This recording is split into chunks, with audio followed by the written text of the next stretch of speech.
d'abord, j'aimerais commencer par remercier Son Excellence, Monsieur le Premier ministre, pour l'audience qu'il nous a accordée aujourd'hui, qui tourne autour de la question des résultats ou effets sur la ville de Goma et Nyiragongo après l'éruption volcanique du samedi 22 mai. Mais avant que je ne poursuive, je profite de l'occasion encore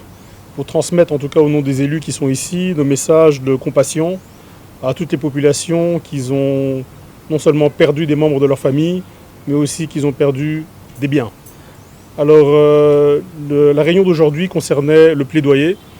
pour des questions importantes que vivent les populations déplacées dans les sites de Sake, Minova, Masisi jusqu'à Bukavu, Kibumba, Rutshuru jusqu'à Butembo, qui se retrouvent dans des situations très difficiles parce qu'ils ont dû être évacués de la ville de Goma. Et là, principalement, les points les plus importants, c'est surtout l'approvisionnement en eau. Donc il y a un manque criant et le Premier ministre nous a assuré qu'il est au courant de la situation